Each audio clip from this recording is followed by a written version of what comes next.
wear on the ride home and the seat sizing. A new suit was actually flown up for Butch Wilmore on the Crew-9 mission that arrived on the station at the end of September. Wilmore and Williams also performed suit donning and doffing activities to familiarize themselves with the suits and with Dragon systems during the handover between Crew-8 and Crew-9 back in September. And this is not a new activity for Williams and Wilmore. They actually were aboard in those suits during a port relocation that transferred the Freedom spacecraft, the Dragon Freedom, from the forward port of Harmony to the zenith port of Harmony back in November.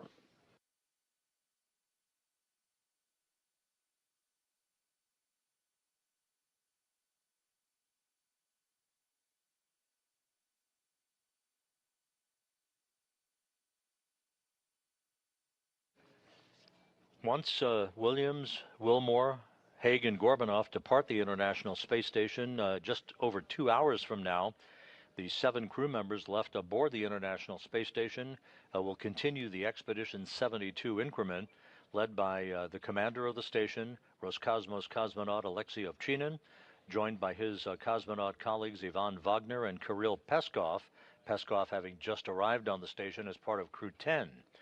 Also continuing on in orbit, NASA astronauts Anne McClain, Nicole Ayers, and Don Pettit, and Japan Aerospace Exploration Agency astronaut Takuya Onishi. Don Pettit will be coming home in late April, April 19th, in fact, U.S. time, on the Soyuz MS-26 spacecraft that he rode to orbit in, along with Ovchinin and Wagner from the Baikonur Cosmodrome in Kazakhstan. The International Space Station is currently flying 260 miles above the Earth, currently crossing the southeastern coast of Africa, moving in a trajectory from northwest to southeast in an orbit inclined 51.6 degrees to either side of the equator.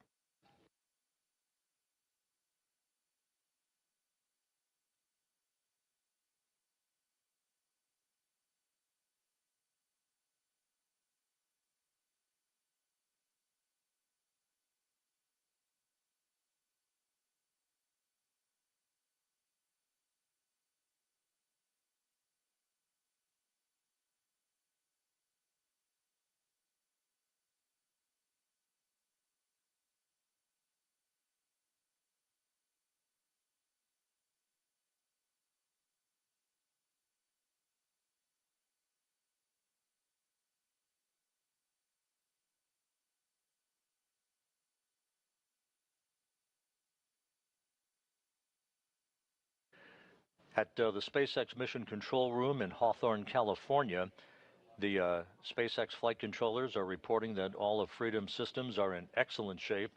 Nick Hague there, as you see on your screen, stowing some last-minute items aboard the Dragon spacecraft that he is commanding from undocking through Splashdown. The weather has been monitored for the splashdown sites in the Gulf of America throughout the day. The reports continue to be that the weather is forecast to be excellent for Dragon's homecoming on Tuesday afternoon.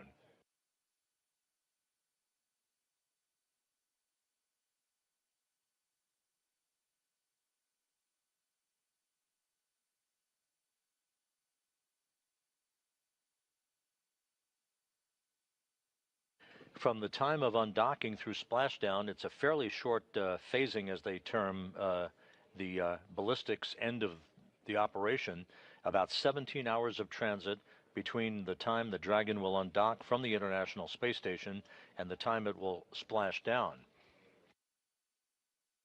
Again, splashdown off the coast of Florida in the Gulf is scheduled for 4:57 p.m. Central Time, 5:57 p.m. Eastern Time on Tuesday afternoon.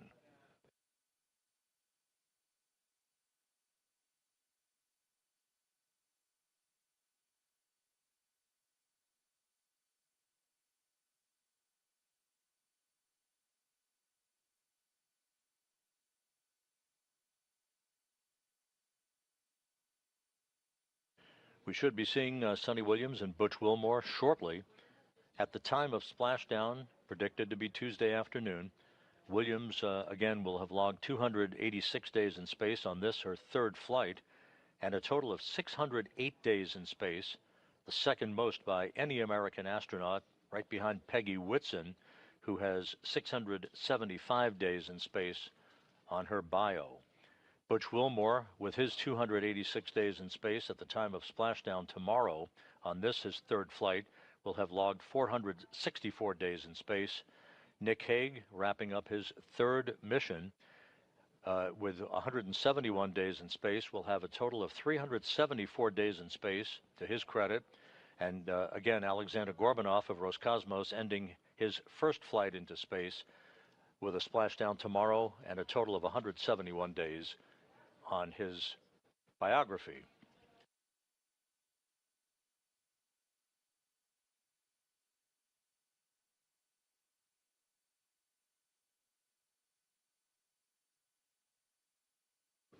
We are moving into a brief handover between satellites on the Tracking and Data Relay Satellite System.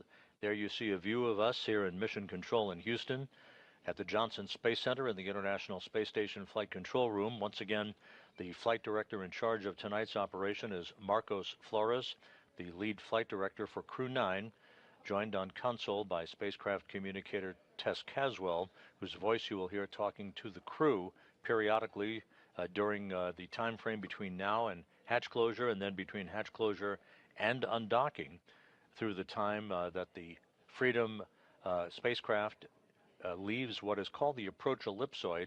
Basically, I term it the neighborhood of the International Space Station, at which point integrated operations between the Johnson Space Center and Hawthorne will come to an end, and it will all be in Hawthorne's hands to bring the crew home.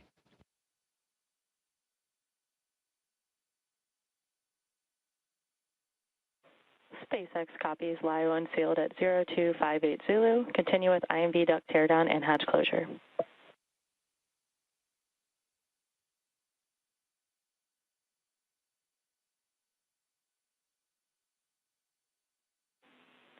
And Freedom, Houston, on the big loop. Sounded like a good comm check with SpaceX. At your convenience, we'll take a comm check with us.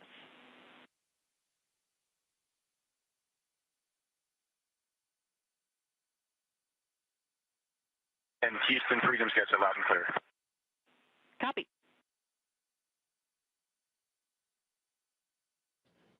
With those voice checks between Nick Hague and the SpaceX Mission Control Room in Hawthorne and the Flight Control Room here in Houston, you're seeing Don Pettit and Alexei Ovchinin taking photographs of Butch Wilmore in his entry suit. Suni Williams is in the foreground near the hatchway.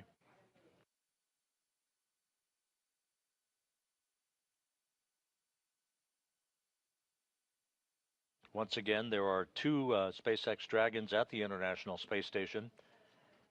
The one that the Crew-9 crew will be departing in a couple of hours from now is on the zenith or space-facing port of the Harmony module. The newly arrived Crew-10 crew docked early Sunday morning to the forward port of Harmony in their Dragon Endurance.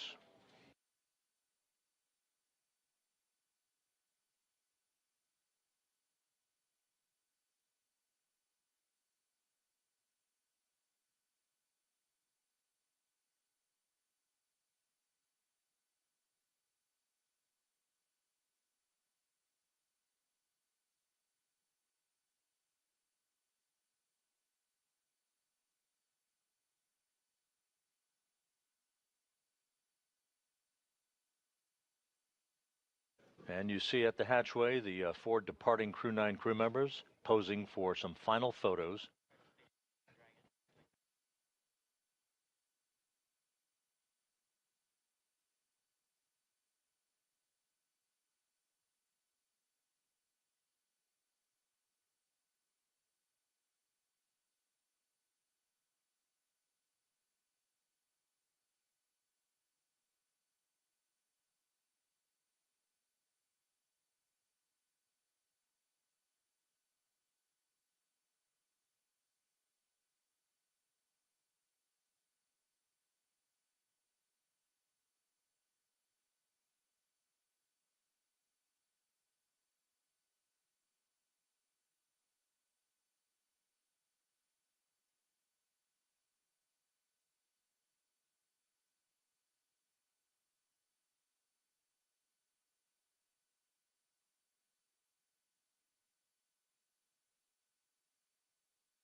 Final handshakes and hugs between the departing Crew-9 crew members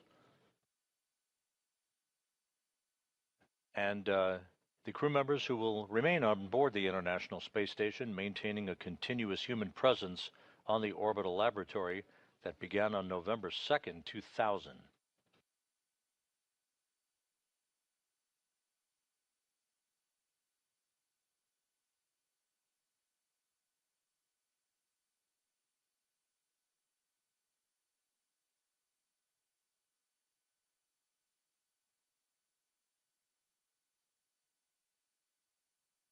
Once again, we're in a brief handover between satellites that provide the downlink TV capability from the station. We'll be regaining that downlink TV just a moment or two from now. You saw the Crew-9, two of the Crew-9 crew members, Suni Williams and Butch Wilmore, already in their entry suits. Nick Hague and Aleksandr Gorbunov will don their suits once inside Dragon.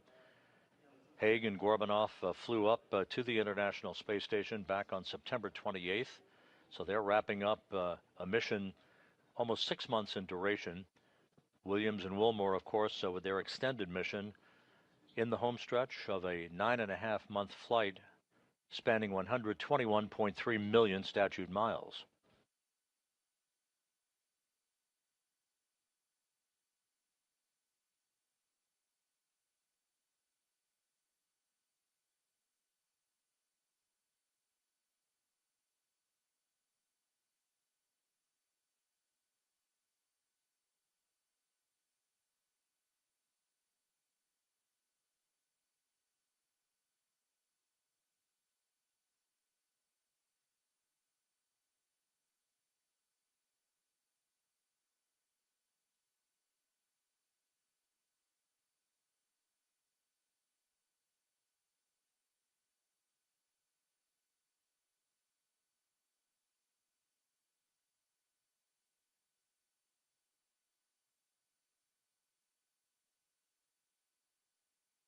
And now inside Dragon, you see Butch Wilmore on the far left. In the center of your screen, Aleksandr Gorbunov.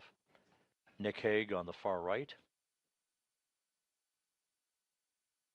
They will settle into their respective seats aboard Freedom as countdown clocks here in Mission Control are ticking backward toward the time of the command to initiate the opening of hooks holding Freedom to its docking port on the space-facing side of the Harmony module. That command to be issued about an hour and 55 minutes from now. The actual physical separation, what we peg as undocking for the history books, is scheduled at 12:05 a.m. Central, 1:05 a.m. Eastern. SpaceX copies on hatch closure. We'll send a command momentarily to transition the state machine to hatch closed. You can reference your hatch closed event details for a few actions and then complete suit donning per procedure 4.010.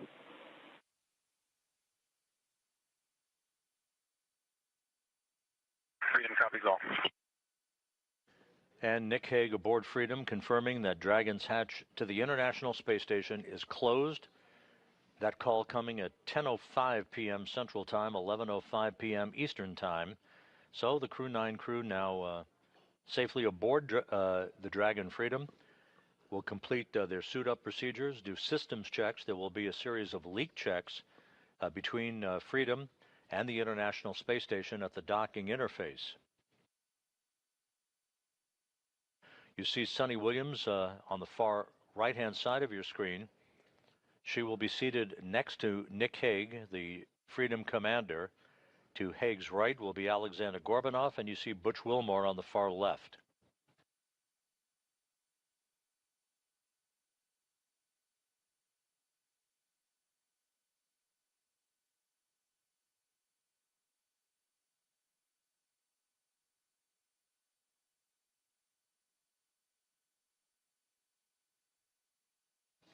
The undocking between Freedom and the International Space Station will take Freedom above and behind the orbital laboratory through a series of what are known as departure burns.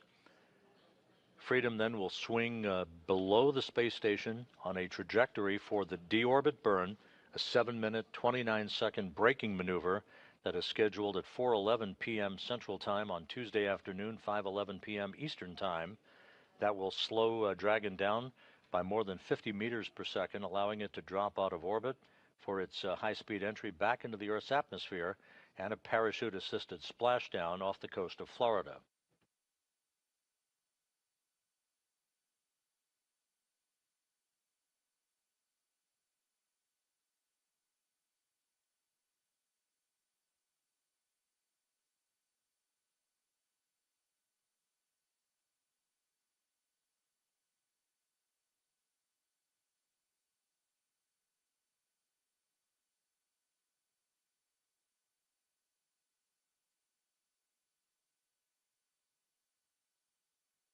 Once again, the 4 Dragon Freedom crew members you see in this view.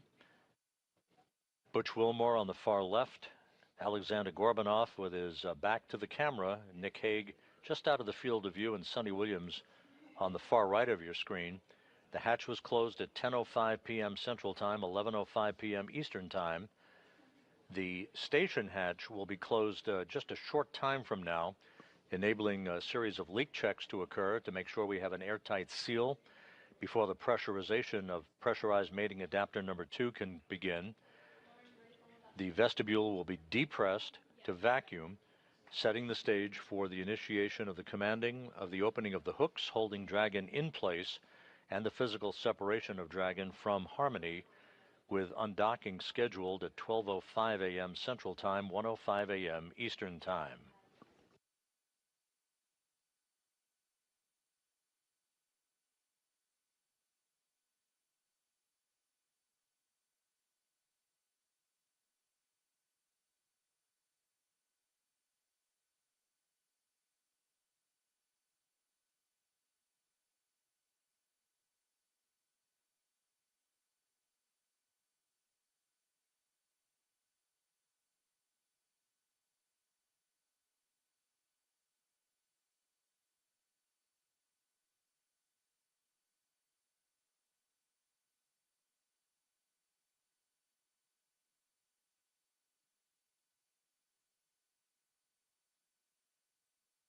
If you're just joining us, you're looking live inside the SpaceX Dragon Freedom. The Crew-9 crew all on board on the far left, Butch Wilmore on the far right, Suni Williams, who launched back on June 5th aboard a Boeing Starliner spacecraft, returning on Tuesday aboard the Dragon Freedom to complete what will be 286 days in space, 285 of which will have been spent on the International Space Station. Just to put their long-duration mission into context, it is not the longest mission in the history of U.S. spaceflight, the longest single mission. That distinction belongs to NASA's Frank Rubio, who had his mission extended due to a coolant leak on the Soyuz spacecraft that he was launched on from the Baikonur Cosmodrome in Kazakhstan. A replacement Soyuz was launched by Roscosmos. Rubio came home subsequent to that with a total of 371 days in space. Behind him, Mark Vande Hei, NASA astronaut, logged 355 days in space. Scott Kelly, 340. Christina Cook, 328. And Peggy Whitson, 289.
On the far left of your screen, a good view of Dragon with its open nose cap.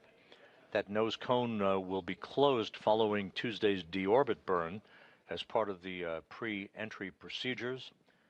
Once again, moving into a quick handover here between satellites on our tracking and data relay satellite system. The Dragon crew all on board. The hatch is closed between Dragon and the International Space Station. The station hatch will be closed a short time from now, and leak checks at the docking interface between the two spacecraft will begin to make sure we have an airtight seal before the small passageway or vestibule, known as pressurized mating adapter number 2, will be ready for depressurization down to vacuum, and the subsequent undocking of Dragon from Harmony's space-facing port about an hour and 47 minutes from now.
Looking once again inside Dragon, Butch Wilmore on the left. Settling into his seat is the commander of Dragon, veteran NASA astronaut Nick Hague. On the far right of your screen, Suni Williams. Roscosmos cosmonaut Aleksandr Gorbunov is completing a few adjustments to items with his seat. He will don his entry suit just a few moments from now, and all 4 crew members will be positioned, ready for undocking and the beginning of a 17-hour trip back to Earth and a conclusion to this mission.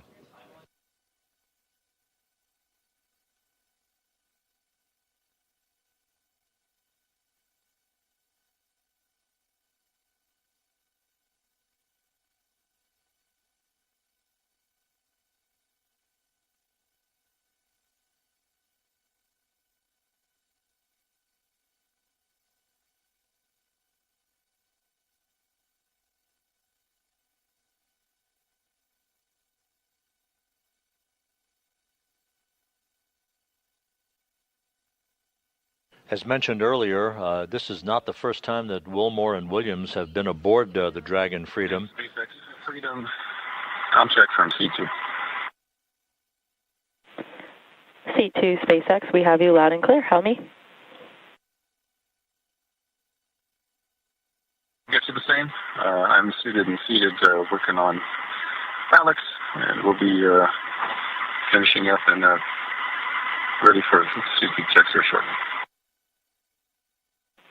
SpaceX copies all. That communication between the spacecraft communicator at SpaceX Mission Control in Hawthorne, California, and Dragon's commander Nick Hague.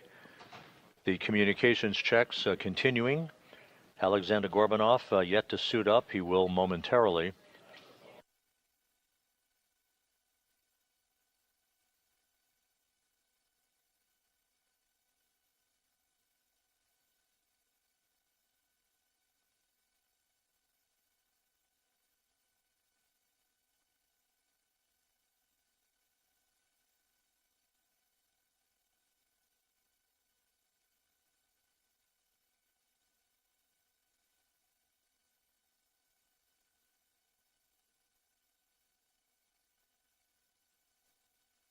As mentioned earlier, Williams and Wilmore not strangers to the Dragon Freedom.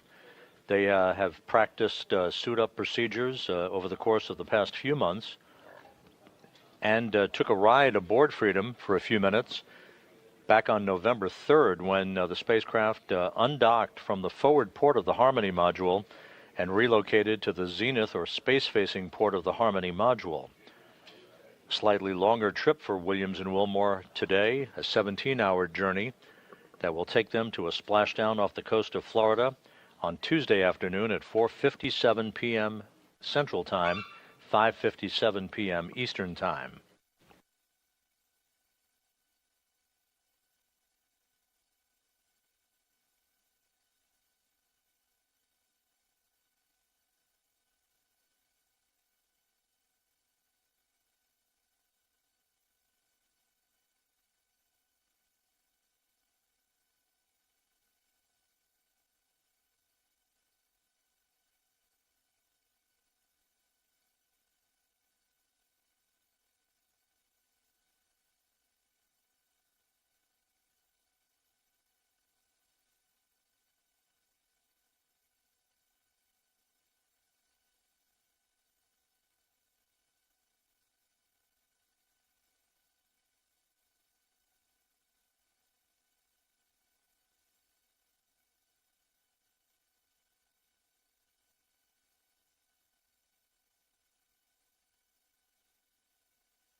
Just to recap, the 4 crew members who are coming home tomorrow aboard the SpaceX Dragon Freedom are all inside Freedom.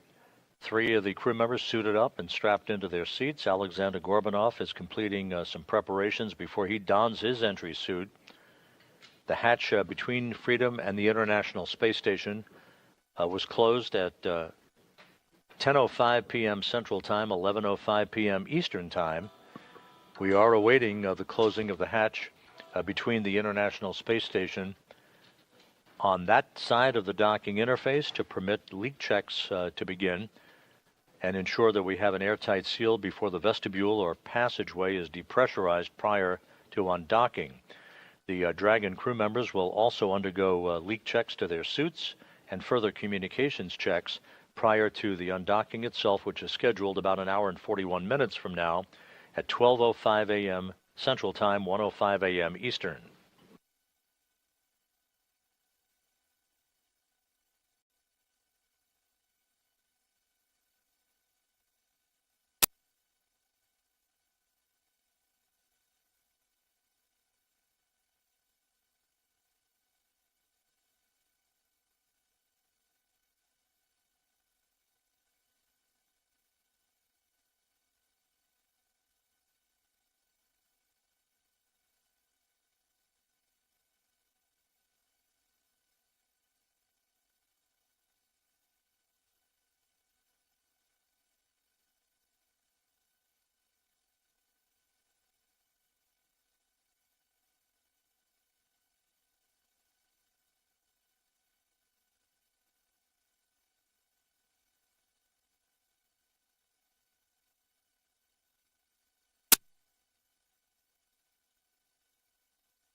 So as we stand by for confirmation that the station hatch is closed on that side of the docking interface, that activity to be supervised by Ann McClain, the NASA astronaut and commander of the Dragon Endurance that just arrived at the International Space Station, kicking off a handover period of just over a day between the 2 crews, an abbreviated handover compared to others that have preceded it, that designed to provide this opportunity for undocking, thus maximizing the best weather conditions that were forecast for this coming week, over the next few days. This is our best shot with pristine weather off the coast of Florida to bring the Crew-9 crew home.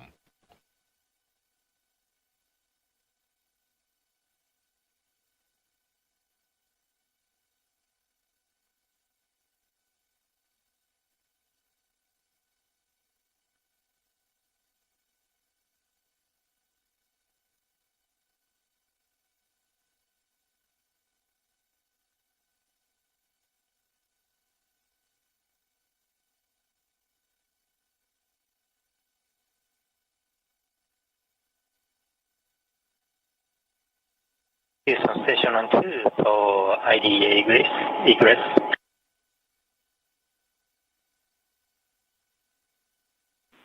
Go ahead on 2.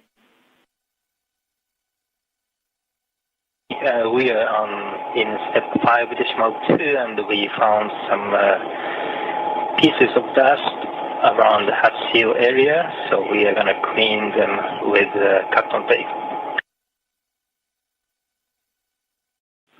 Copy and concur with the plan.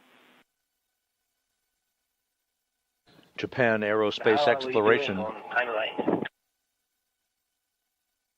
Japan Aerospace Exploration Agency astronaut Takuya Onishi newly arrived on the station as part of Crew-9, noticing a few flecks of dust along the hatch seals, so he will clean those off.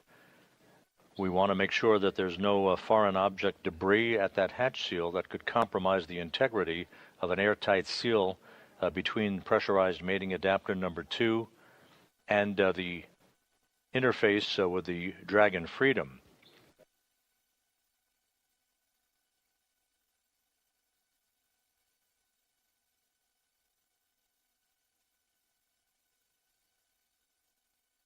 You're looking right across Nick Hague, the commander of the Dragon Freedom, the mission director at SpaceX's Mission Control Room in Hawthorne, reporting back to NASA Flight Director Marcos Flores here in Mission Control in Houston, that we're just about ready for suit leak checks. Waiting for call for 5.3.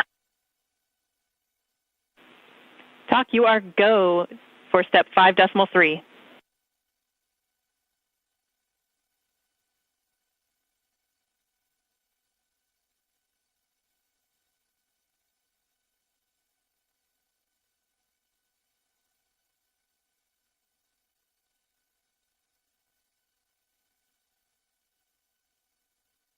Okay, copy. We are go for closing APAS hatch, and I have one question for you. Go ahead.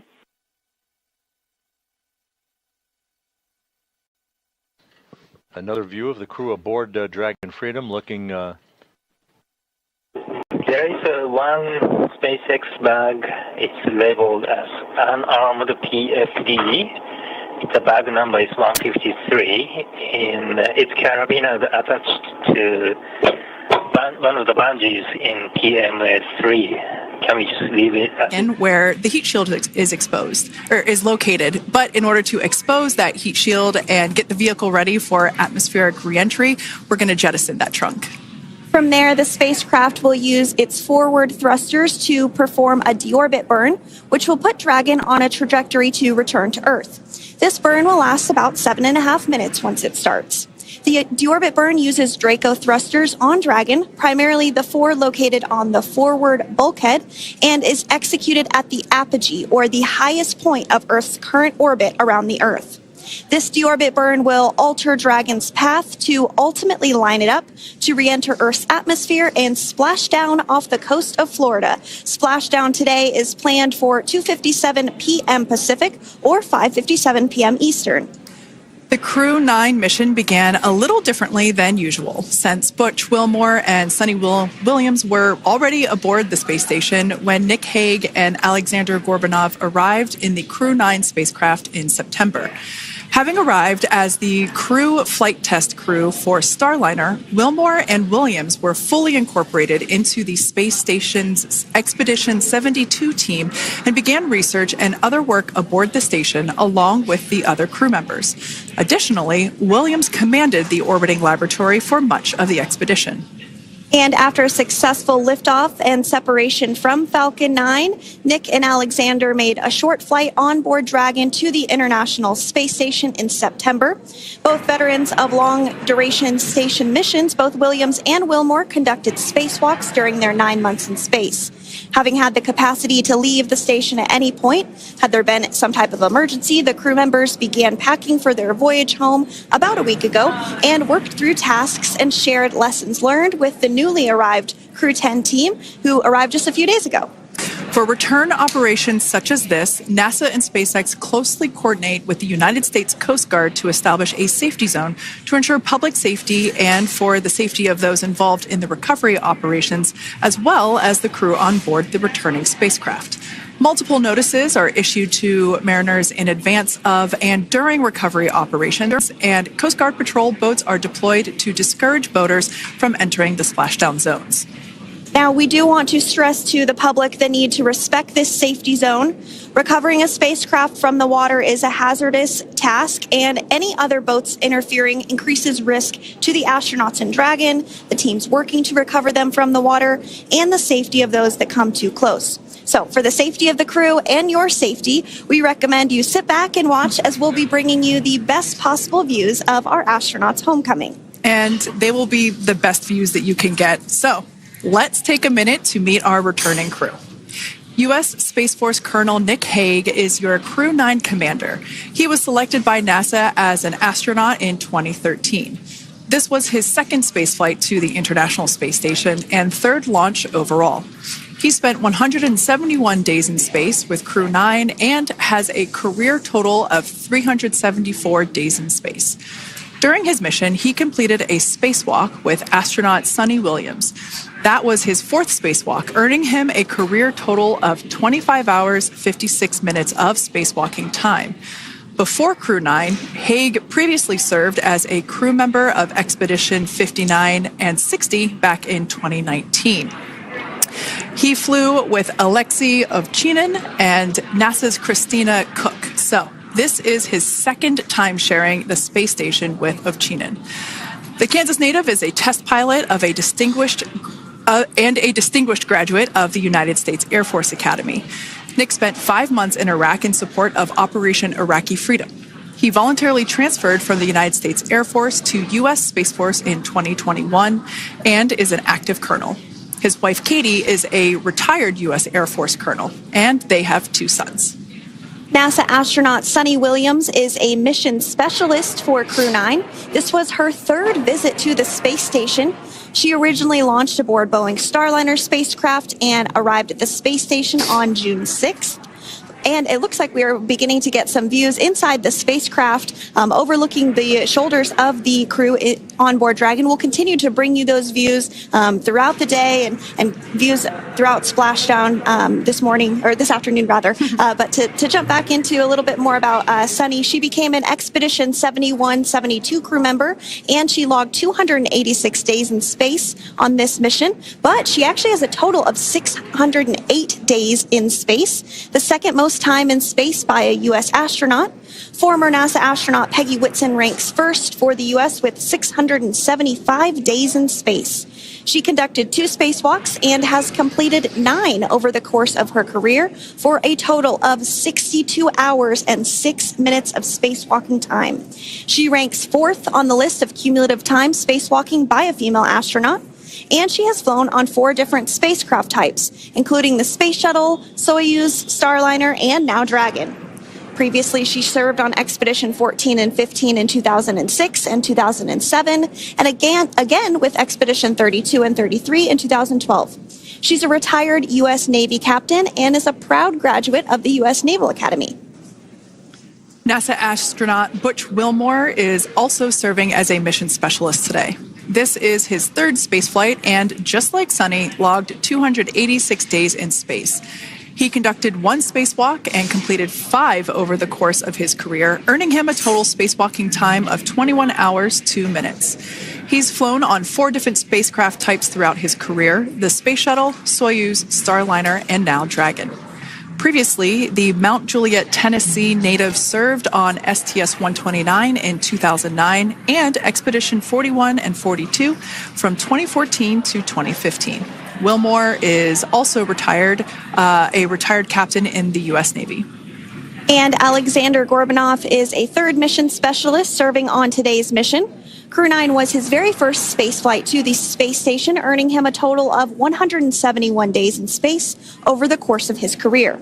Gorbunov, along with Nick Hague, saw the arrival of 4 visiting vehicles and saw the departure of 4 as well. The duo orbited the Earth more than 2,700 times during their mission. Before his cosmonaut selection in 2018, Gorbunov worked as an engineer for a rocket space corporation and helped support cargo spacecraft launches from the Baikonur Cosmodrome in Kazakhstan. To prepare for upcoming events, Dragon is currently doing a couple of things autonomously. First, it's isolating the thermal control system fluid loops from the radiator. This system is what will help keep the internal temperature of Dragon very comfortable for Nick, Sunny, Butch, and Aleksandr during the reentry phase. Dragon is also initiating separation of the claw mechanism, which will terminate data, power, and fluid connections between the spacecraft and the trunk in preparation for that trunk separation that I mentioned earlier. Now, as we saw before, we are hoping to get more views inside of the Dragon capsule. We will bring those, of course. We want to see more of our 4 crew members. But now a bit more of the Dragon Freedom capsule. It has flown on several missions for NASA. It first launched April 27th, 2022. To the International Space Station on NASA's SpaceX Crew-9 mission. It was subsequently used for 2 private spaceflight missions to the space station for Axiom Space, Axiom Mission 2 in May 2023, and Axiom Mission 3 in January of 2024.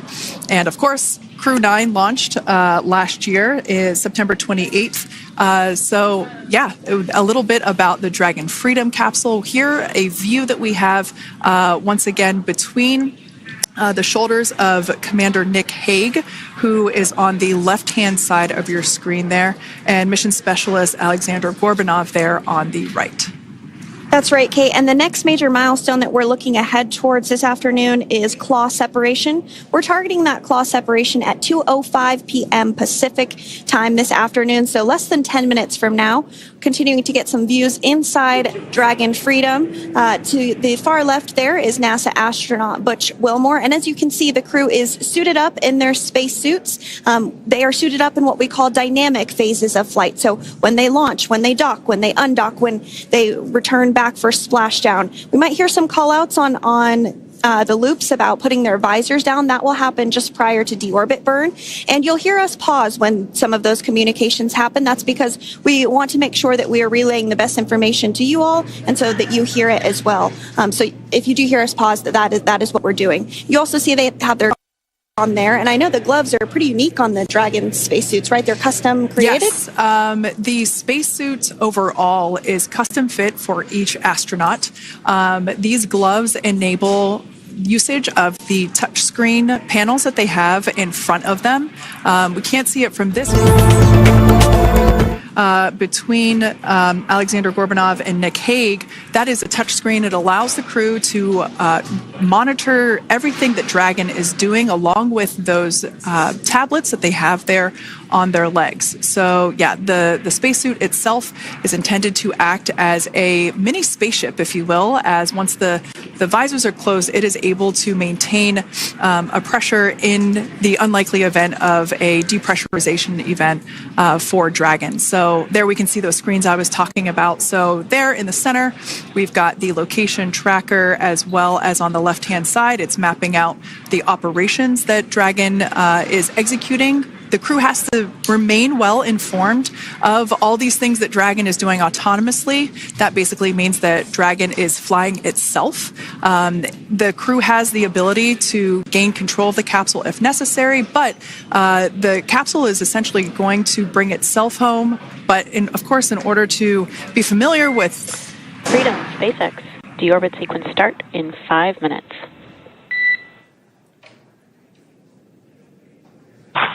Freedom copies.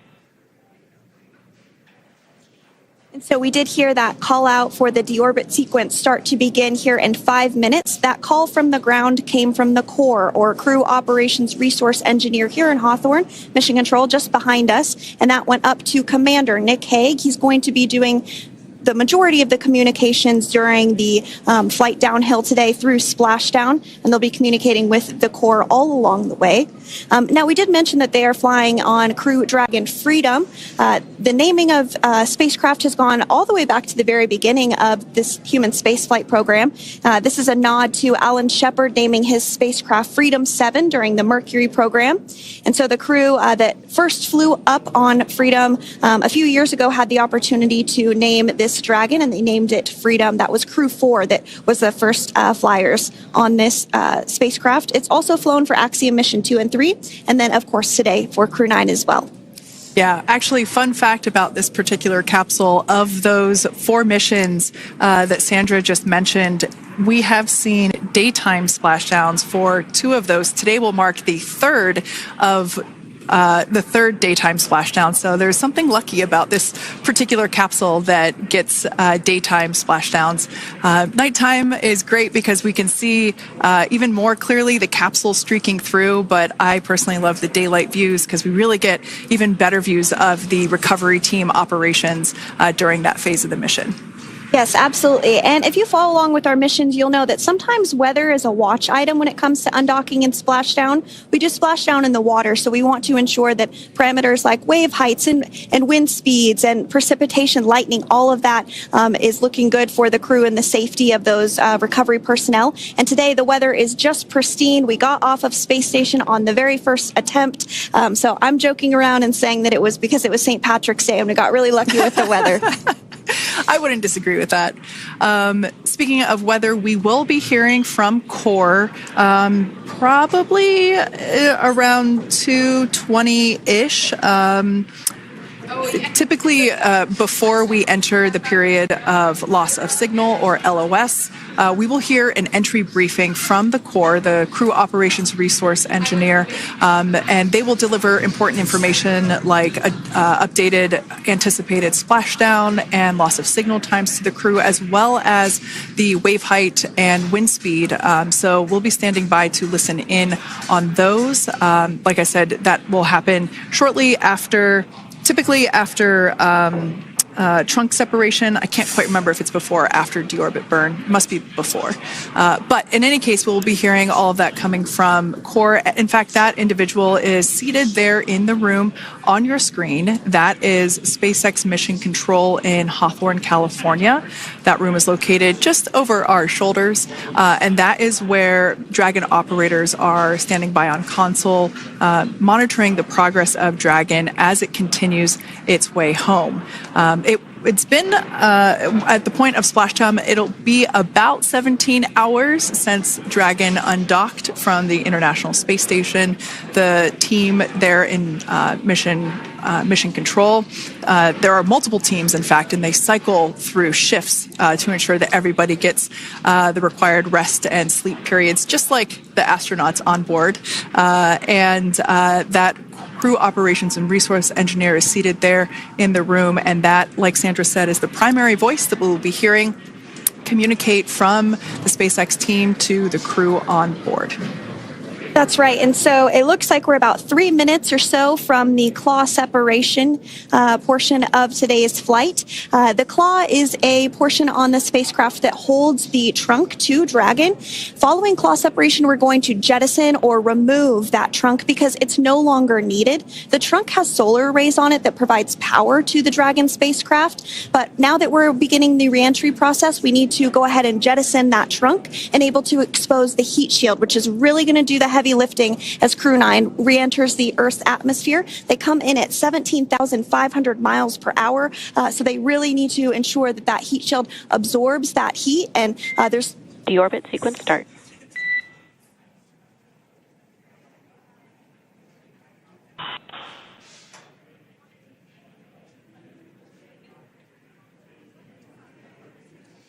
And so we did just get communications there that the deorbit sequence start has begun. So here in just a couple minutes from now, we expect to hear information or a call back about the claw separation having begun. And again, that kicks off that trunk separation portion that I was discussing to remove that, expose the heat shield, and then eventually we'll have the deorbit burn. And we'll continue to walk you through all of these milestones as we approach them ahead of our splashdown at 2:57 p.m. Pacific time this afternoon off the coast of Tallahassee, Florida. Yeah, we're very excited to bring the Crew-9 crew home. Sandra, we were talking about the trunk separation. That trunk is on a trajectory that will re-enter in the atmosphere and break up upon that re-entry. The heat shield itself is one of my favorite parts of the Dragon capsule. It is the workhorse of the re-entry phase. It will work to protect the Dragon capsule and the crew members on board during the re-entry phase as the temperatures outside of the capsule build up to, I believe, about 3,000 degrees Fahrenheit in excess of. And meanwhile, the interior of Dragon stays a very comfortable temperature. That heat shield does a lot of the work, and we'll see that plasma build up on the exterior of the capsule. As a result of the plasma that builds up, we will lose communications with the crew. This is known as loss of signal, or LOS. This is roughly a 10-minute period on average, even less than. I believe today it is probably about 6 or 7 minutes long. It kind of depends on the mission, and it happens for every Dragon capsule that re-enters the atmosphere. Due to that plasma buildup, we're not able to communicate or command the capsule, so we stand by while we wait to regain communication after we pass through that period of loss of signal and get what's known as AOS, or acquisition of signal. Continuing to stand by for claw separation, and then we'll look towards trunk separation. It'll be just about a minute or so after that. That happens pretty rapidly in succession. Some of our milestones will take a little bit longer throughout the day. For example, we will have a deorbit burn after that will take about 7.5 minutes and helps get Dragon set up in the right trajectory to splash down in the Gulf off the coast of Florida. So continuing to stand by for claw separation.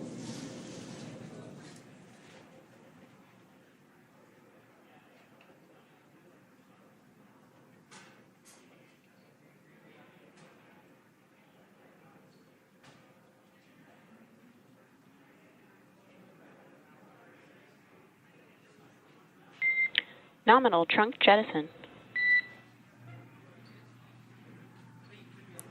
All right. Great news there. That trunk has been jettisoned from the Dragon capsule. So the claw was separated. That's the mechanism that connects the telemetry and power between the Dragon capsule and the trunk.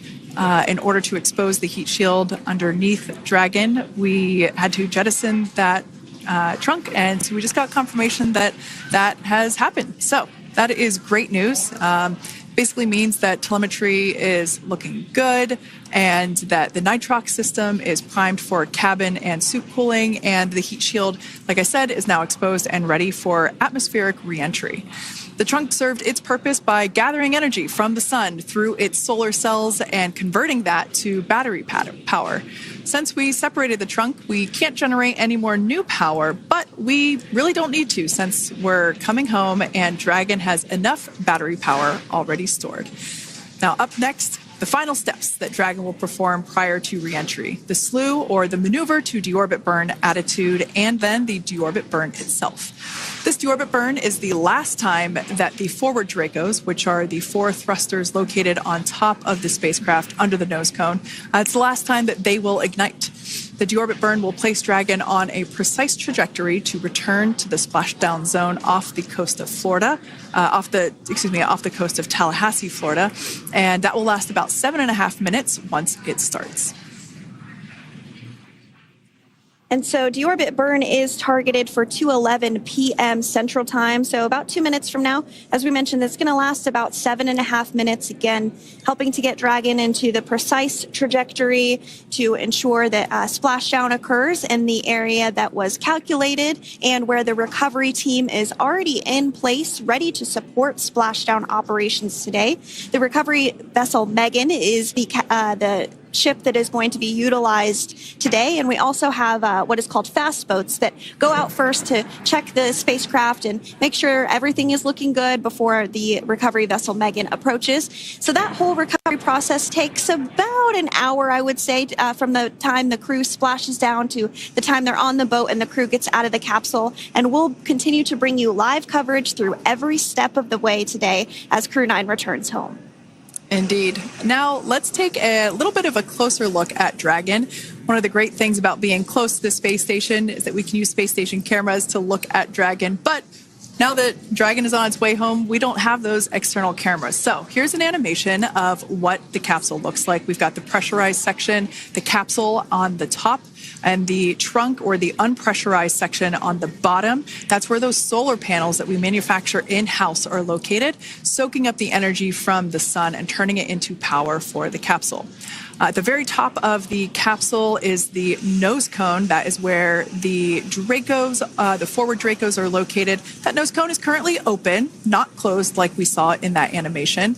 Once we get through the final maneuverings for the re-entry phase, we will close the nose cone capsule just before Dragon begins its atmospheric entry to protect that forward hatch there located along with those forward Dracos. So go ahead. That's right. I was going to mention that the nose cone does open shortly after launch, and it remains open the entire time that Dragon is docked to the International Space Station. So as an example for this particular spacecraft, Freedom, since September when it docked to the International Space Station, remains open that entire time, and here shortly it will close for the very first time since September. So quick recap of what Dragon has done in recent history here.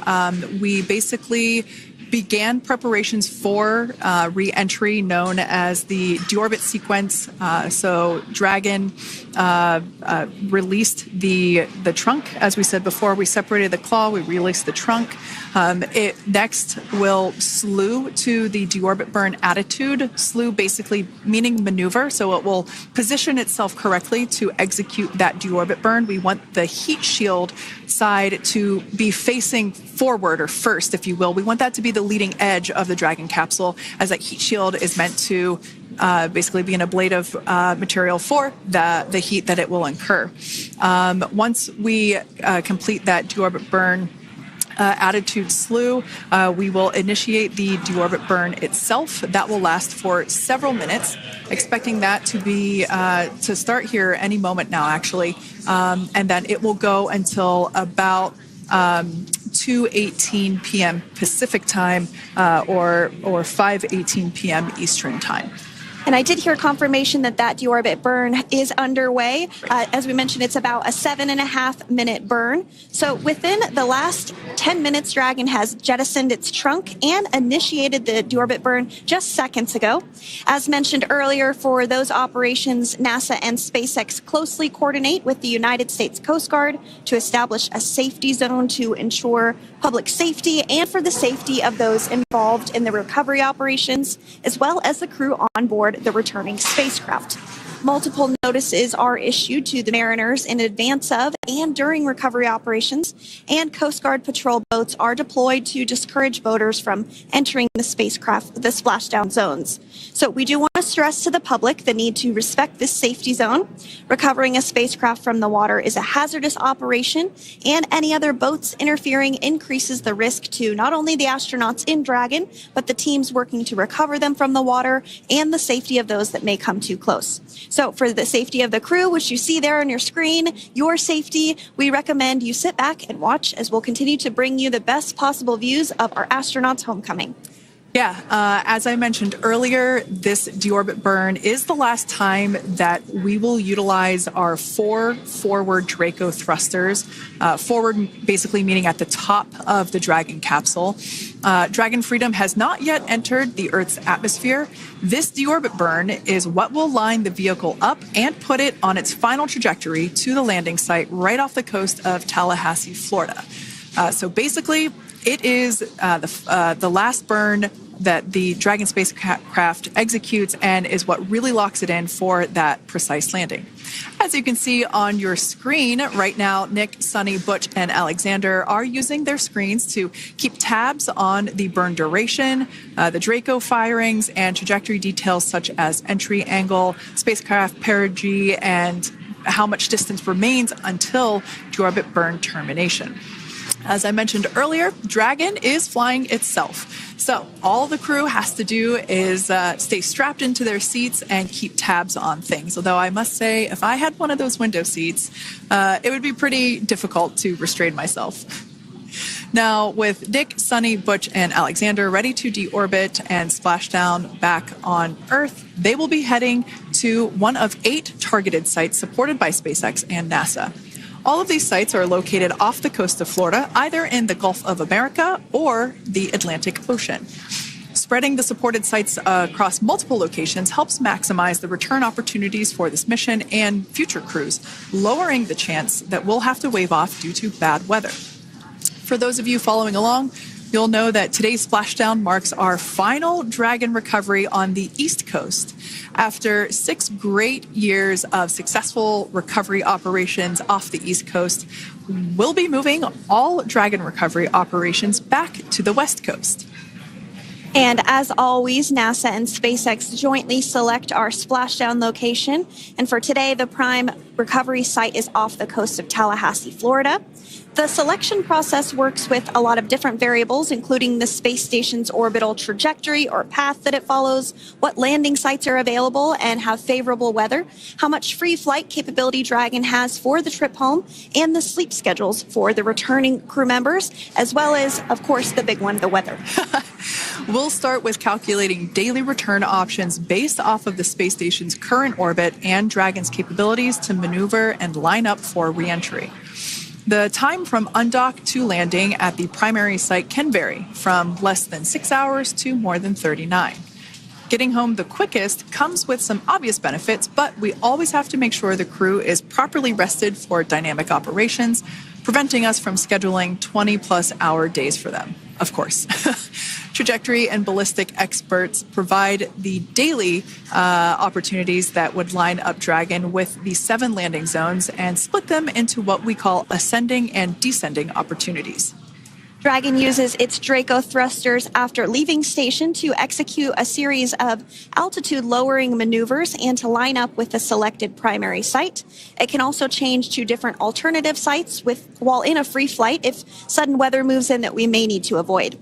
So, as we mentioned, weather is something we're constantly looking at, making the final call to proceed about 2.5 hours before the crew undocks. So for the Crew-9 return, we looked at a number of weather items. Some of the obvious ones are no rain or a chance of lightning in the recovery zone, both for the safety of the crew inside Dragon and the recovery teams in the water. And we're also looking for wind speeds to be less than 15 feet per second or about 10 miles per hour, and relatively calm seas so that we can safely execute recovery operations, which includes landing a helicopter on the recovery ship to fly Nick, Suni, Butch, and Alexander back to Florida. Once Dragon began flying today, we had a number of additional checkpoints to either proceed towards the primary site, head to the alternate, or select a new zone based on real-time weather data. These checks happened all the way up until we were in the final hours before the deorbit burn, which has just about a minute or so left in it. And this is the last burn in the trip home that commits Dragon to re-entering the Earth's atmosphere. Now, we are currently waiting to conclude the deorbit burn. We've got less than a minute until that finishes. We will expect to hear a call out for nominal burn, which will confirm completion of that deorbit burn for Dragon Freedom.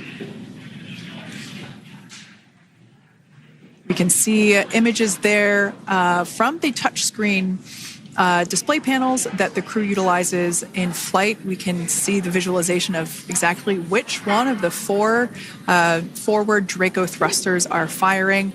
That's why you have kind of like a strobe effect there.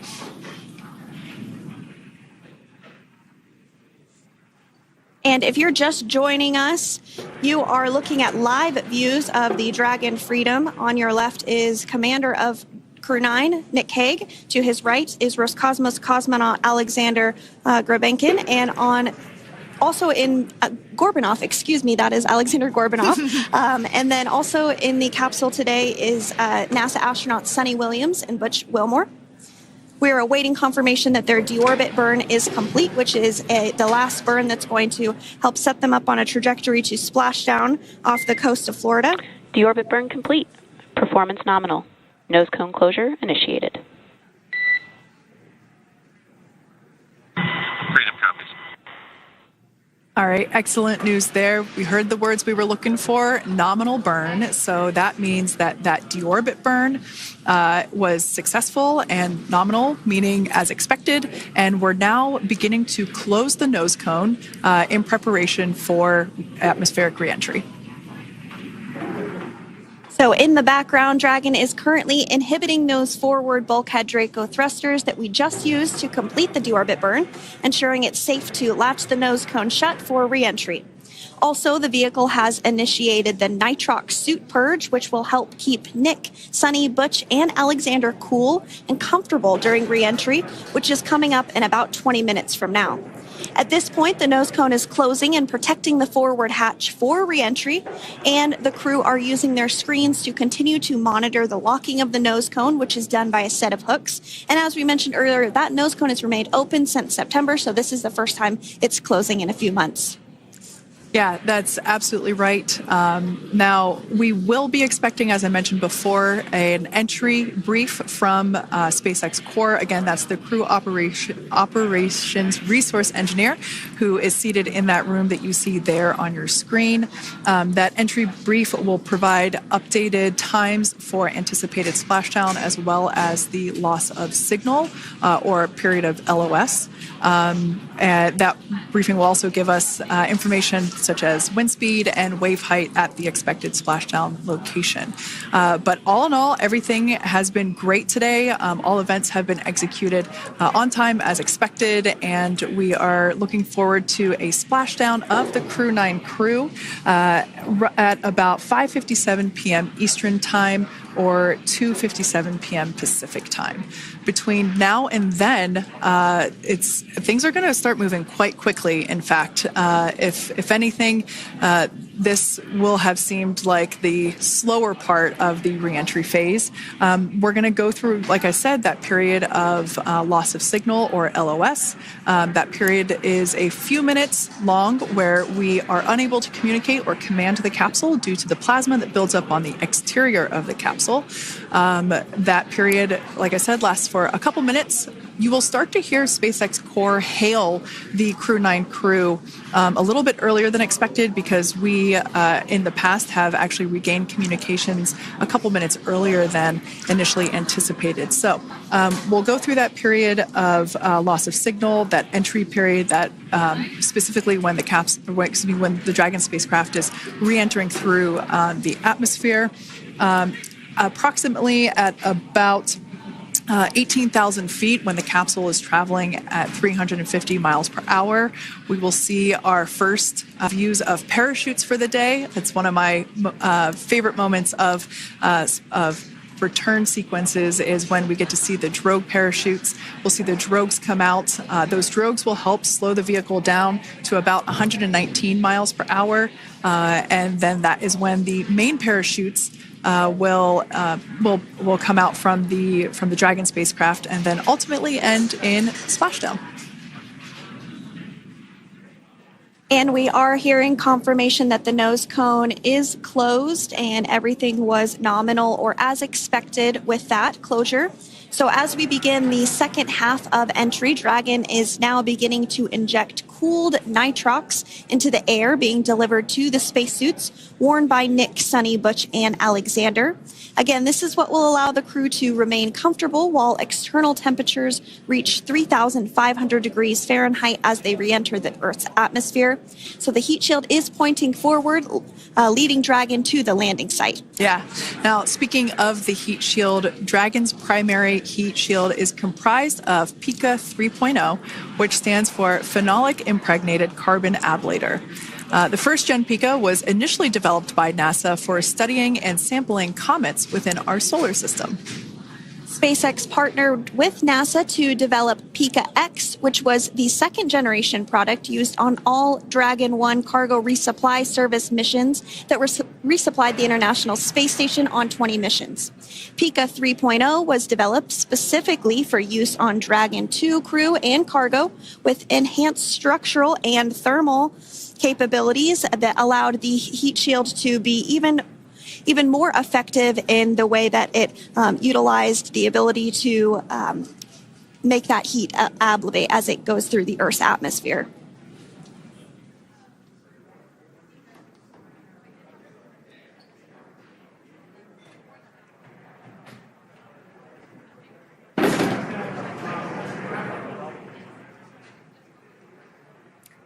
The remainder of Dragon is composed primarily of a SpaceX proprietary ablative material. It's another class of thermal protection which is lighter weight versus Pika and protects the underlying composite structure during reentry to ensure the structural capabilities are maintained. While Dragon will experience temperatures well over 3,000 degrees during peak reentry conditions, the characteristics of the thermal protection system coupled with the environmental control and life support system in the pressurized interior will ensure that Nick, Suni, Butch, and Aleksandr stay cool and comfortable during all phases of reentry through Splashdown. Now, if you've just recently joined us, we hope to regain views of our crew members inside Dragon Freedom.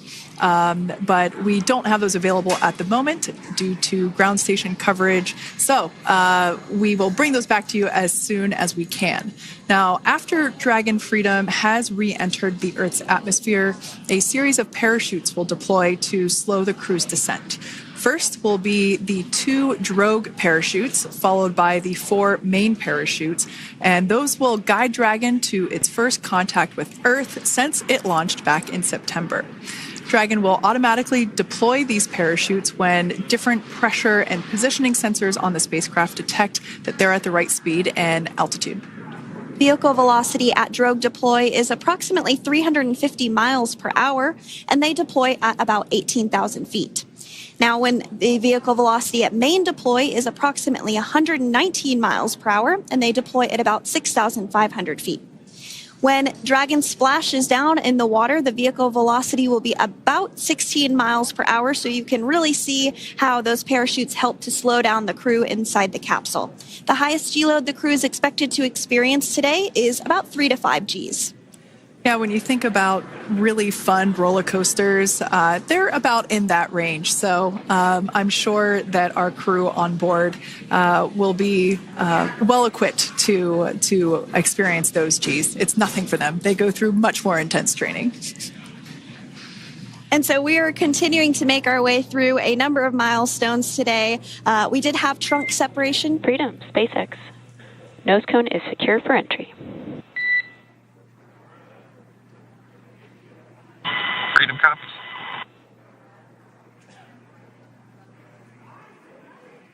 All right, great news there. That tells us that the final physical configuration change for Dragon is complete. We have closed that nose cone. This is the last physical change that Dragon undergoes prior to re-entering the Earth's atmosphere.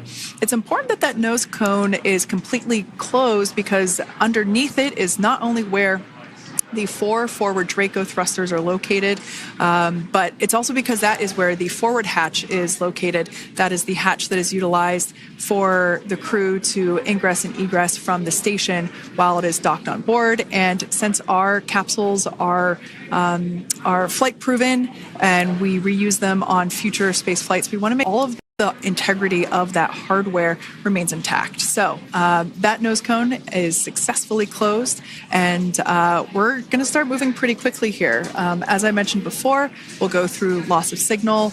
We'll get that signal back several minutes later, and then we'll see the parachute action. Yep, and then that's all ahead of Splashdown off the coast of Florida. We're targeting Tallahassee as our splashdown zone today at 2:57 p.m. Pacific time this afternoon. Now, you did mention the call to the crew. They'll do some additional calculations following that burn, and potentially let us know if that splashdown time has changed at all. But right now we are continuing to target 2:57 p.m. And you can see there on your screen a path of where Dragon will be re-entering today. So if you are in the southern tip of Mexico, you might have the opportunity to see Dragon. Because it's a daytime splashdown, you probably won't have too great of views, but potentially you'll have the opportunity to get a glimpse of it there. Once again, Dragon operators, they're monitoring the progress of Dragon through this re-entry phase. That is SpaceX Mission Control, located here in Hawthorne, California. That is also where the crew operations and resource engineer is seated. That person is the voice that we have heard multiple times and will continue to hear as the primary point of contact to the crew on board Dragon Freedom. We will also hear the voice of Commander Nick Hague. Basically, after we hear the Corps communicate something, we will hear Nick Hague indicate that they copy, that they heard the message well, some sort of recognition that the message was received. And if you joined us yesterday for our coverage during the undocking, we were communicating through something that's called a big loop.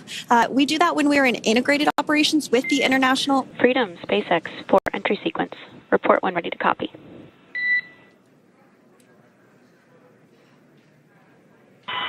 Ready to copy.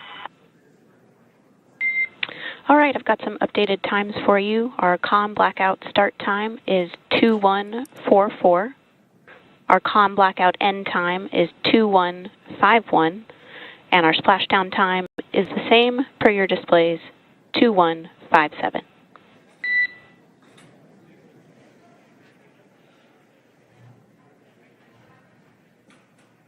Okay. Understand comm blackout start 2144, stop 2151, splashdown per display. That's a good readback. And with that, please report when tablets are secured behind the elastic bands, restraints are tight, and visors are down. And copy, welcome.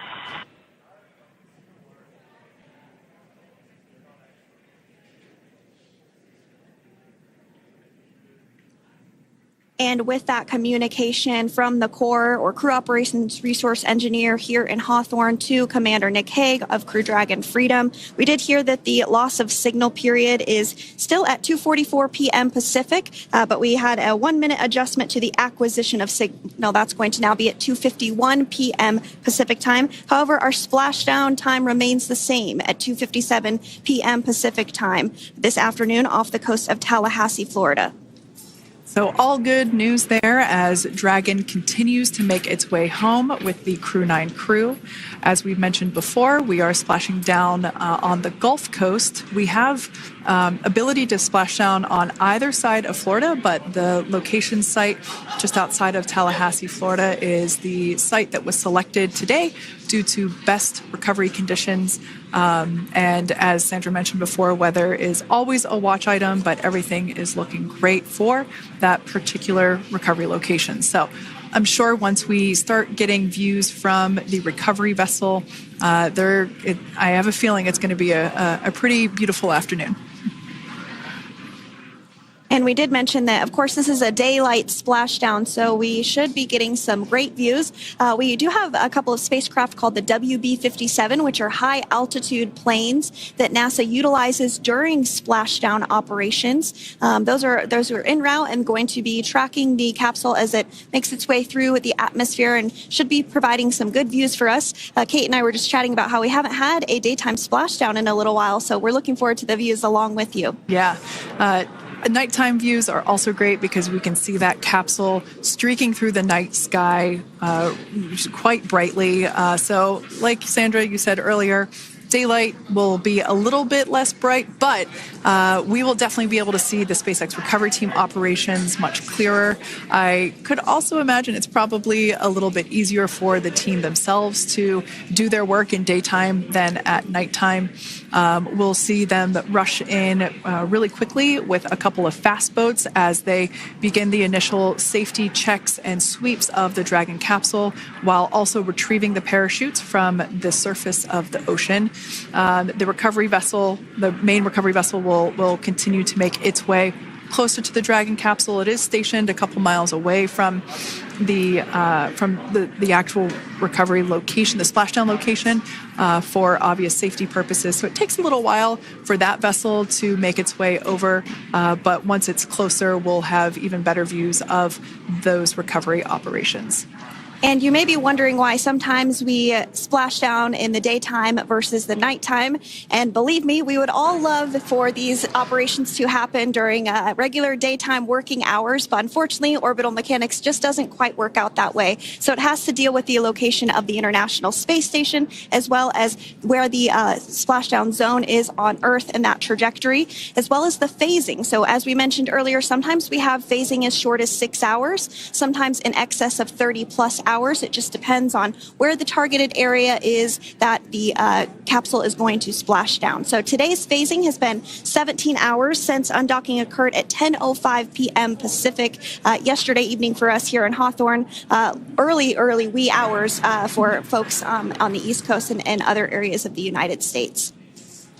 Yeah, but regardless of whether it's daytime or nighttime, the SpaceX recovery team has trained and practiced and rehearsed for it all. So regardless of daylight, they are really efficient with those operations. And but like you said, Sandra, it has been a minute since we have seen a daytime splashdown on a NASA SpaceX Crew mission. The last daytime recovery was on Crew-4, which was the debut flight for the capsule flying today, the spacecraft known as Dragon Freedom. And so, yeah, kind of a fun fact there in terms of the timing of that daylight splashdowns. Once again, standing by for more communication with the crew. The next event that we have coming up is the start of that period known as loss of signal. That is the period still expected at 2:44 p.m. Pacific time. This lasts for several minutes while the capsule is making its way through the Earth's atmosphere, the heat shield located at the bottom of the capsule, really doing all the work at that point in time in terms of using the atmosphere to slow the capsule down from its orbital speeds of 17,500 miles per hour. Our tablets are secure, restraints are tightened, visors down. We are configured for entry. Freedom, I copied. Tablets are secured, restraints are tight, and visors down.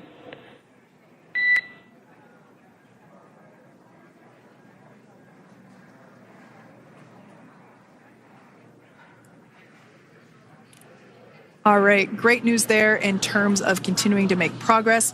That back and forth communication we heard was just letting Core know that per their instructions, Crew-9 has now put away everything that was necessary in order to begin the re-entry, including those tablets that were located on their legs. Those are now stowed away. They've tightened that safety harness that we see there, and the visors are now down. So with all that being said, let's take a minute to meet our returning crew. U.S. Space Force Colonel Nick Hague is your Crew-9 commander. He was selected by NASA as an astronaut in 2013. This was his second spaceflight to the International Space Station and third launch overall. He spent 171 days in space with Crew-9 and has a career total of 374 days in space. During his mission, he completed a spacewalk with astronaut Suni Williams. That was his fourth spacewalk, earning him a career total of 25 hours, 56 minutes of spacewalking time. Before Crew-9, Hague previously served as a crew member of Expedition 59 and 60 back in 2019. He flew with Alexei Ovechkin Ovchinin and NASA's Christina Cook. So this is his second time sharing the space station with Ovchinin. The Kansas native is a test pilot and distinguished graduate of the United States Air Force Academy. Nick spent 5 months in Iraq in support of Operation Iraqi Freedom. He voluntarily transferred from the United States Air Force to U.S. Space Force in 2021 and is an active colonel. His wife, Katie, is a retired U.S. Air Force colonel, and they have 2 sons. NASA astronaut Suni Williams is a mission specialist for Crew-9.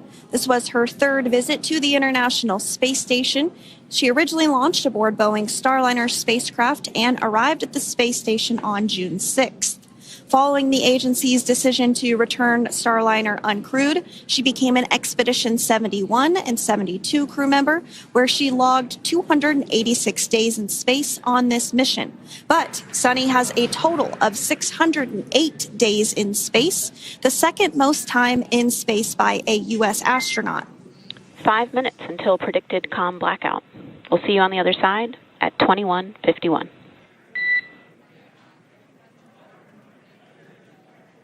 21:51. Talk to you soon. And with that call out from the crew operations resource engineer to Commander Nick Hague, letting them know that everything is looking good ahead of the loss of signal period. We will see the crew on the other side of the loss of signal period at 2:51 p.m. Pacific time this afternoon.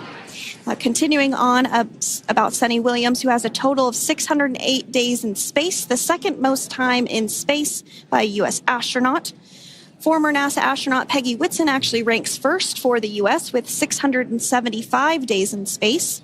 Suni conducted 2 spacewalks and has completed 9 over the course of her career for a total of 62 hours, 6 minutes of spacewalking time.